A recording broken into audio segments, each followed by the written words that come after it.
ഈ പലപ്പോഴും പലരും പറയാറുണ്ട്, നമ്മൾ എന്താ പറയുന്നത്, ഈ ചില സ്ഥാപനങ്ങൾക്കൊക്കെ എന്താ പറയുക, ദൃഷ്ടിദോഷം വരുന്നു, അതുപോലെ തന്നെ കണ്ണീർ ദോഷം വരുന്നു, അല്ലെങ്കിൽ എന്താ പറയുന്നത്, ആരെങ്കിലും വന്നിട്ട് പോയാൽ നമ്മുടെ ദുരിതങ്ങൾ ഉണ്ടാവണോ എന്നൊക്കെ പറയുന്ന ഒരു സാധനം ഉണ്ടാവും. പല കാര്യങ്ങളിലും കണ്ടിട്ടുണ്ട്. അതുപോലെ തന്നെ ഈ എന്നാ നമ്മളിപ്പോൾ സ്ഥാപനത്തിലായാലും ഒരു വീട്ടിലായാലും ഐശ്വര്യത്തെ കൊണ്ടുവരുന്ന, നന്മയെ കൊണ്ടുവരുന്ന, തടസ്സങ്ങളില്ലാത്ത ഒരു സംഭവം സൃഷ്ടിക്കപ്പെടുന്നതിന് സാധാരണഗതിയായിട്ട് പണ്ട് പറയാറുണ്ട്, ശുഭദൃഷ്ടി ഗണപതി. ശുഭദൃഷ്ടി ഗണപതി എന്ന് പറയുന്ന ഒരാളുടെ, ശുഭദൃഷ്ടി ഗണപതി എന്ന് പറഞ്ഞിട്ടുണ്ടെങ്കിൽ ശരിക്കും ഒരുപാട് ഗണപതി, അതായത് ഭഗവാന്റെ 32 ഭാവങ്ങളാണ് ഉള്ളത്. ആ 32 ഭാഗങ്ങളിൽ ഈ എന്താ പറയുക, വിഷ്ണുവിൻ്റെ അംശങ്ങളായി നിൽക്കുന്ന ശംഖവും ചക്രവും പരാശക്തിയുടെ തൃശൂലവും സർവ്വ ആയുധങ്ങളും ധരിച്ച് സിംഹത്തോടും മൂഷികനോടും കൂടി നിൽക്കുന്ന ലക്ഷ്മി ദേവിയുടെ പ്രതീകമായ താമരപ്പൂവിൽ ഒരു യോദ്ധാവിനെ പോലെ നിൽക്കുന്ന ഗണപതിയുടെ രൂപമാണ് ഈ പറയണ ദൃഷ്ടി ഗണപതി എന്ന് പറയുന്നത്. ശുഭദൃഷ്ടി ഗണപതി എന്നാണ് പറയുന്നത്. ശരിക്കും മറ്റുള്ള ഗണപതി ഭാവങ്ങളിൽ നിന്ന് ഒത്തിരി വ്യത്യാസമാണ്.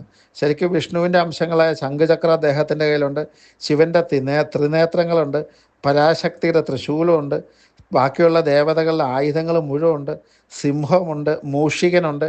എന്നിട്ട് എവിടെയാണ് നിൽക്കണേ, ലക്ഷ്മിയുടെ പ്രതീകമായ താമരപ്പൂവോടുകൂടി ഒരു യോദ്ധാവിനെ പോലെ നിൽക്കുന്ന ശുഭദൃഷ്ടി ഗണപതി.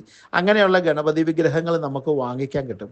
ആ ശുഭദൃഷ്ടിയുള്ള ഗണപതിയുടെ വാങ്ങിച്ചിട്ട് നമ്മൾ എന്ത് ചെയ്യണം, ഈ നമ്മുടെ വീടിൻ്റെ ആയാലും സ്ഥാപനങ്ങൾക്കായാലും പ്രധാന ഹാളിൽ ഇത് വെച്ചാൽ വളരെ വളരെ വളരെ വളരെ കേമാണ് എന്നാണ് പറയുന്നത്, വളരെ ഗംഭീരമാണ് എന്നാണ് പറയുന്നത്. ശരിക്കും ശുഭദൃഷ്ടി ഗണപതിയുടെ വെച്ചാൽ വളരെ ഗംഭീരമാണ്. ശരിക്കും ഈ ഭഗവാന്റെ 33ാമത്തെ ഭാവമായിട്ടാണ് ഇതിനെ കണക്കാക്കപ്പെടുന്നത്. ശരിക്കും 33ാമത്തെ ഭാവം അതിഗംഭീരമായി നിൽക്കുന്ന ഒരു ഇതാണ്.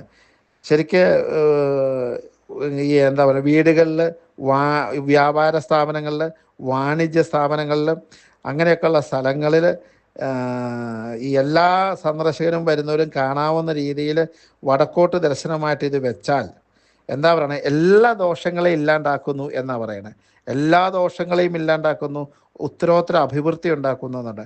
പൂജാമുറിയിൽ ഈ ഗണപതി രൂപം വെക്കാം, ഭവനത്തിൻ്റെയും സ്ഥാപനത്തിൻ്റെയും ഒക്കെ അവിടെ വെക്കാം. വാസ്തുദോഷങ്ങൾക്ക് ഇതൊരു പരിഹാരമാണ്. ശുഭദൃഷ്ടി എന്ന് പറയുന്നത് എല്ലാ ശുഭത്തെയും സൃഷ്ടിക്കപ്പെടുന്ന ഒരാളാണ്. വീടുകളിലാണെങ്കിൽ പ്രധാന ഹാളിൽ ജനാലയ്ക്ക് അടുത്തായിട്ട് വടക്കോട്ട് ദർശനമായിട്ട് വെക്കാം. അതായത് പൊതുവേ അവിടെയുള്ള ഒരു നെഗറ്റീവിനെ മാറ്റി പോസിറ്റീവിൻ്റെ എനർജി ഉണ്ട്, പോസിറ്റീവായ അവസ്ഥ ഉണ്ടാക്കാനും ശുഭചിന്തകളും ഐശ്വര്യവും നിറയുന്ന രൂപമായിട്ടാണ് ഇതിനെ കണക്കാക്കുന്നത്. ഇതിനെ നല്ല പൂമാലകൾ കൊണ്ടൊക്കെ അലങ്കരിക്കാം. അതുപോലെ തന്നെ എന്താ പറയണേ, രാവിലെ നമുക്ക് തൊഴാം. അങ്ങനെ ശുഭദൃഷ്ടി ഗണപതി എന്ന് പറയുന്ന സങ്കല്പത്തിലുള്ള ഗണപതി പ്രതിഷ്ഠകൾ നമ്മുടെ കടകളിൽ വെക്കുന്നത് കടകളിൽ കച്ചവടത്തിനും ഐശ്വര്യത്തിനും നല്ലതാണ്. നമ്മുടെ വ്യാപാര വാണിജ്യ സ്ഥാനങ്ങൾ, കമ്പനികൾ, നമ്മുടെ വീടുകളുടെ പ്രധാന ഹാളിൽ ഒക്കെ വെക്കണം, നല്ലതാണ്. അത് നല്ല ബിംബം നോക്കി മേടിച്ച് വെക്കാമെങ്കിൽ നമ്മുടെ കുടുംബത്ത് സർവ്വ ഐശ്വര്യവും, അല്ലെങ്കിൽ നമുക്ക് തന്നെ ജീവിതത്തിലെ എല്ലാ ഐശ്വര്യവും ശുഭദൃഷ്ടി ഗണപതി നല്ലതാണ്. അതിൻ്റെ മുമ്പിൽ 12 തവണ ഗണപതിയെ നമ്മൾ എല്ലാ ദിവസവും ജപിക്കുക, ഒരു 12 ഏത്ത ഇടുകയൊക്കെ ചെയ്താൽ അതിഗംഭീരമായ അവസ്ഥ ചെയ്യപ്പെടുന്നു.